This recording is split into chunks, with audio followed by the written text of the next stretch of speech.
안녕하세요. 오늘은 2021년도의 성장데이 두 번째 시간입니다. 지난주에 이어서 오늘은 1인 기업의 이제 브랜딩에 대해서 이야기 나눠볼게요. 요즘에 브랜드와 브랜드의 차이 되게 어려운데요.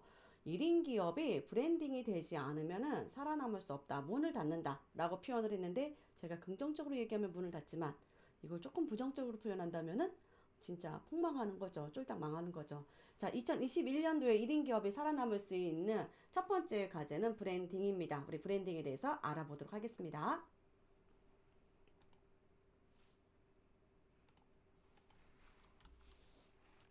자, 1인 기업 브랜딩이 되지 않으면 문을 닫는다. 자, 우리 이제는 평생 직장, 평생 가게, 뭐 평생 기업의 개념은 거의 없어지고 이제 직장인이 아니라 직업인의 시대가 왔습니다. 자신이 곧 브랜드로 자신의 가치를 높이는 것이 4차 혁명 시대를 살아가는 또 다른 돌파구라고 저는 생각이 듭니다. 자, 우리 1인 기업은 곧 지금 대표이자 뭐 직원인 회사인데요. 기업을 운영하는 데 필요한 A부터 Z까지 자신이 모두 책임져야 하는 동시에 시간과 돈에서는 비교적 자유로운 것이 1인 기업이 장점인 것 같습니다.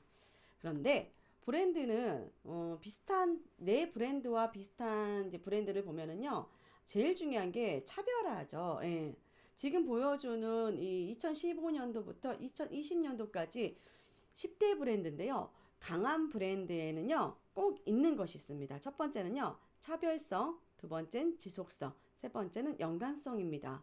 그러니까 내 브랜드에 차별성과 지속성과 연관성이 있지 않으면은 이제 버티기가 힘들다라는 거죠. 자, 그러면은 브랜딩이란 무엇일까요? 자, 브랜드 마케팅을 사실상 업으로 삼고 있는 저 또한 브랜딩에 대한 고민이 사실 끝도 없고 정답도 없고 정해진 방법도 저도 없다고 생각합니다.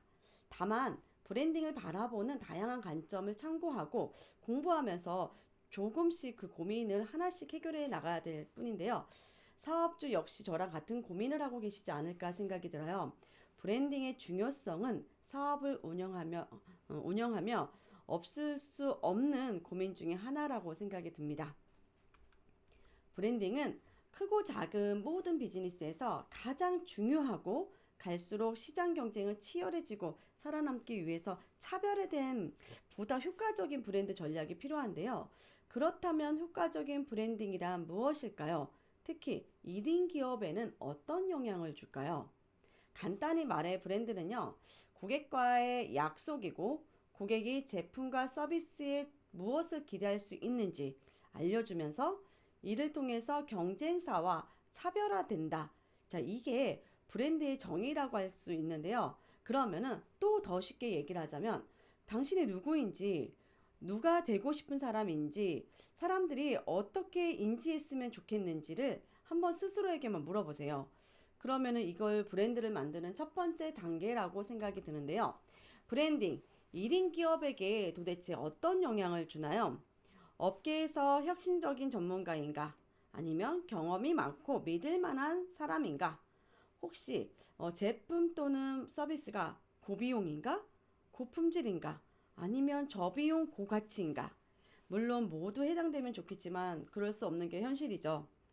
모든 사람들이 만족시키는 것은 브랜드의 역할이 아니라 핵심 타겟이 원하고 필요한 것들을 토대로 브랜드의 기준을 삼는다고 생각하시면 될 것 같습니다.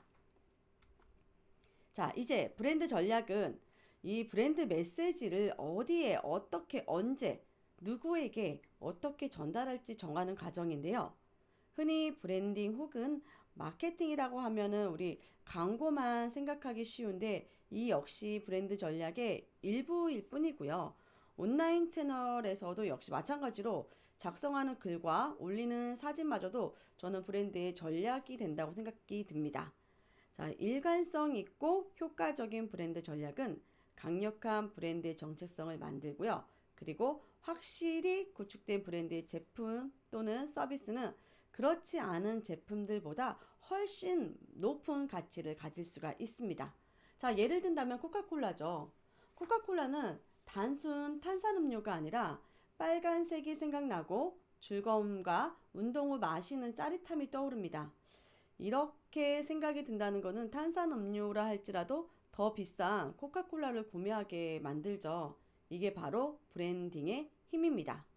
자, 국가에도 브랜딩이 있죠. 미국 하면은 자유의 나라, 프랑스는 예술의 나라, 뉴질랜드 하면 녹색 자연국가, 뭐 이렇게 생각이 드는데 사실 일본 하면은 저는 그래요. 상품의 질이 좀 좋고 독특한 국가의 이미지를 또 갖고 있는데 반면에 또 중국은 상품의 질이 참 상당히 많이 떨어지고 뭐 짝퉁이 좀 연상되지 않습니까? 이게 브랜딩입니다. 사람은 내 가게를, 내 기업을, 나를 어떻게 생각할까요? 똑같아요. 사람들은 세계 최고 명강사를 어떻게 생각할까요? 자, 이게 나의 브랜딩이 된다는 거죠. 자, 그럼 브랜드를 정해 보겠습니다. 브랜드를 사람으로 비유한다면은 본인이 알아가는 길, 정말 여정과 같은데요. 시행착오가 많을 수밖에 없는 건 당연합니다.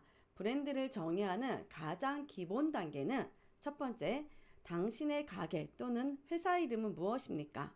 두 번째, 제품 또는 서비스의 이점과 특징은 무엇일까요? 세 번째, 고객과 잠재의 고객은 당신의 회사에 대해 어떻게 생각하나요? 네 번째, 고객과 당신의 가게 또는 회사를 연결하고 싶은 가치는 무엇일까요? 자, 많이 연구해야 될 것 같습니다. 자, 고객의 요구사항과 습관을 배워야 하고 단순히 고객이 어떻게 생각할 것이다 라는 거는 정말 금물입니다. 그들이 무엇을 어떻게 생각하는지 알아야 합니다. 예, 그럼 이렇게 정의한 브랜드는 어떻게 활용해야 됩니까? 자, 팁을 한번 드리자면요. 우선 내 브랜드에 아주 훌륭한 로고를 만들고요. 모든 곳에 배치하세요. 예. 두 번째는요. 브랜드 메시지를 계속해서 공유해 주셔야 돼요. 전달하려는 브랜드 메시지를 모든 직원이 함께 공유하고 내재해야 된다고 생각이 듭니다. 일부 이제 내부의 브랜딩인 거죠. 자, 세 번째는요. 브랜드 통합입니다. 브랜딩은 모든 비즈니스를 확장하며 뭐 전화 응대하는 방법부터 판매하는 뭐 전화, 전자메일, 서명까지 모든 사원의 옷부터 행동까지 브랜딩은 비즈니스 전반에 녹아 있어야 돼요. 네. 네 번째는요. 브랜드의 목소리를 만드셔야 됩니다. 당신의 브랜드는 친절한가? 그렇다면 대화체를 사용하는가? 세련되고 화려한가? 그렇다면 더욱 공식적으로 말하고 목소리를 만들었다면 모든 글을 디자인을 온라인과 오프라인에 계속해서 동일하게 적용해 보세요. 여섯 번째는요. 다섯 번째는 태그라인을 만드세요. 태그라인은 방향성을 말하는 짧은 문장을 말합니다. 브랜드 로고와 함께 쓰이는 문장을 말하는데요. 예를 들어서 나이키는 저스트 듀 같은 이 딱 봐도 나이키라는 생각이 들잖아요. 이렇게 태그라인의 핵심을 브랜드 본질을 포착시켜야 합니다. 기억에 남고 싶은 의미 있는 간결한 문장으로 태그라인을 만들면 참 좋을 것 같습니다. 저의 개인적인 태그라인은요. 진심을 진실로 통하라. 뭐 이런 태그라인이 있거든요. 몇 가지가 있어요. 이런 태그라인을 만들면 너무 좋을 것 같고요. 자, 여섯 번째는 마케팅에 활용할 컨텐츠 또는 템플릿 등을요. 브랜드의 표준화에 좀 최적화시켜서 만들면 좋을 것 같고요. 동일한 색과 로고 배치, 모양, 느낌을 최대한 사용을 해서 근데 화려할 필요는 없습니다. 제일 중요한 거는요. 일관성이죠. 일관성 있는 뭔가 컨텐츠가 가장 좋다는 거죠. 일곱 번째는 브랜드의 약속에 충실하라. 약속을 지키지 않으면 고객은 다시 절대 방문하지 않는다. 자, 여덟 번째는요. 통일성을 유지해라. 가장 중요하다고 생각이 듭니다. 결국 위에 있는 모든 내용들이 포함되어 있는 건데요. 통일성, 일관성 없는 브랜드는요. 실패로 돌아갈 수밖에 없습니다. 자, 1인 기업에 꼭 필요한 것들이 이제 자신을 브랜딩해야 하고 자신을 브랜딩한다는 거는 내 이름을 떠올렸을 때 무엇을 잘하는지 이 분야에서 정말 맡겨도 좋겠다라는 이런 느낌이 들고 연관이 돼야 되고 계속해서 떠오를 수 있어야 합니다. 결국 어찌 보면은 그래도 첫 번째는 제품력이죠. 예.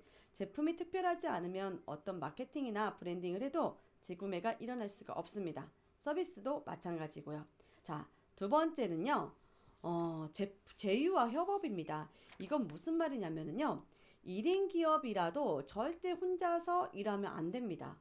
내가 어떤 특정 분야에 능력을 가지고 도움이 된다고 하면 반드시 내 도움을 필요로 하는 사람에게 주변에 이렇게 생기기 마련이거든요.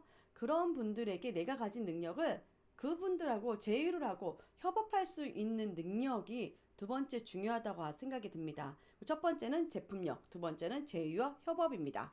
자, 브랜딩. 브랜드는요, 사실상 아이들과 공통점이 있습니다.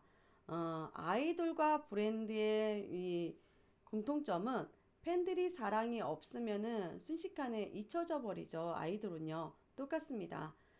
사랑을 억지로 구걸해서는 안 되지만 많은 짝사랑이 그러했듯이 잡는다고 잡히는 것이 아니기 때문에 사람들에게 사랑받는 브랜드의 매력을 배운다면 저는 오늘 당신네 가게 가서 커피를 마시고요.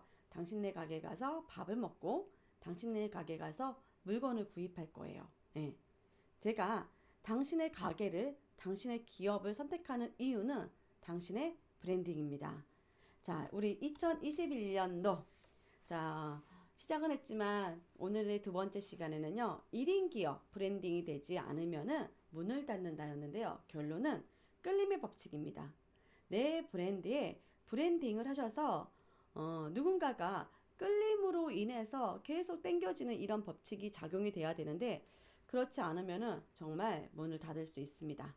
자, 문 닫지 마시고 문 활짝 열고 고객을 맞이하는 가게, 기업이 되시길 바라면서요. 오늘 두 번째 시간은 여기서 마치도록 하겠습니다. 자, 유익하셨다면은 좋아요와 구독 눌러주시고요. 2021년도 성장데이는요. 매주 월요일 8시에 라이브 생방으로 찾아뵙도록 하겠습니다. 다음 주에도 알찬 소식으로 만나도록 하겠습니다. 오늘도 활기찬 하루 되세요.